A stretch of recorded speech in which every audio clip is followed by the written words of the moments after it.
everybody? Welcome to another video of x86 assembly. And today we'll be talking about the intrinsic data types in assembly. And so let's just get right into it. So there are 12 intrinsic data types in assembly. These ones here are used for storing integers, and these ones here, the reals, are used for storing floating point numbers. So in my experience with assembly, um, I mainly just use byte, word, and dword when I'm learning about it. F word and Q word are gigantically big. T byte is even bigger. That one's 80-bit. If you're curious to see the biggest number you can store in a T byte, well, I found the Stack Overflow page where apparently this is the number that you could store in a T byte. It's gigantic. So you can see why I never really ever had a reason to use one. But anyways, so okay, so let's say that you want to create a variable in assembly. So I'm going to do num, and then I'm going to do, let's just use a byte. So as you know, a byte can store a number up to 255. Let's just say I'm going to do 100. And by the way, capitalization does not matter in assembly. I could call this byte lowercase, or I can even like mix and match. Make this a capital T. There you go. It doesn't matter, but I don't know why. I just kind of like to keep it uppercase. And yeah, so then that would put 100 in num. Okay, so you'll see how that works. Let me debug it.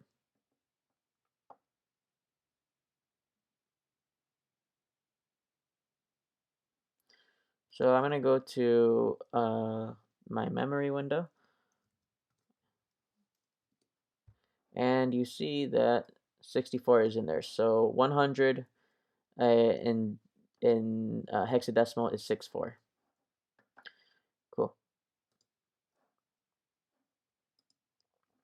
All right, so that's cool. So what about an S byte? So what does this S stand for? S word. You got SD word.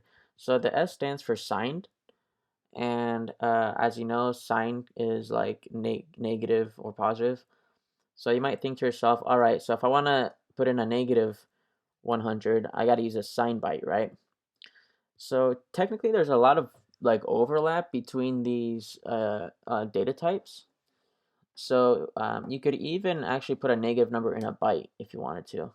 Assembly doesn't enforce these rules with signed integers, but normally if you are programming, then you just do want to use a signed byte to put in like a negative number, just to tell like the reader that this is supposed to be like negative.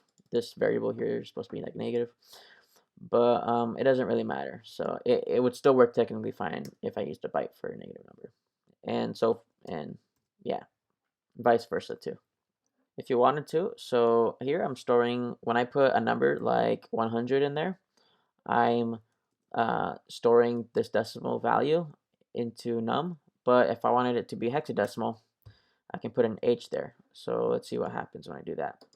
Remember before it was 64, and oh, you know what? That's way too big, right? Because 100 in hexadecimal is definitely over 255, right?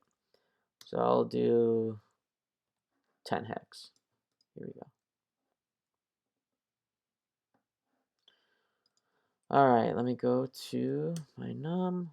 All right, so now we got 10. If I wanted to be lazy, instead of typing byte out, I could type db, and that's the exact same thing as doing byte. I believe the D's in front of these stand for directive. So this is directive byte, directive word, directive D word, directive Q word, directive T byte. So yeah, so instead of writing D word, I could technically just write DW, and that's the exact same thing. All right, cool. So I'm gonna do byte 100, and let's say I wanted to put this variable num inside the EX register. So I'm gonna do move EX, comma, num. And now I'm going to put num in the EX register. Let's see, does that work? And as you can see, it does not work because it says instruction operand must be the same size. So the size of the data type needs to match the size of the register. And if you remember, the EX register, its size is 32 bits. But our byte is 8 bits in size, right?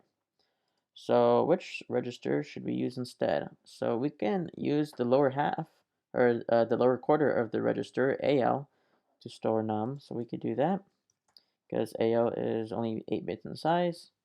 And now that should work. Go ahead and run this. Take a look here. So yeah, stores 64. So 100 in hexadecimal 64. All right, cool. Let's make kind of a little program. Let's say you want to add up two numbers together. Do num2 by, I'll make this, you know what, I'm going to keep this simple. I'm going to make this 5, and I'll make this 4. So then 5 plus 4 should be 9. So then I'm going to do sum by, I'm going to set it to equal, because right now the sum is 0. Cool. Then I'm going to do add AL num2. This is going to add num2 to AL. And then lastly, I'm going to move AL to the sum. And before I run this program, I'm just gonna reset the entire register to 0. That way we could kind of clearly see these numbers being displayed. All right, let's try it.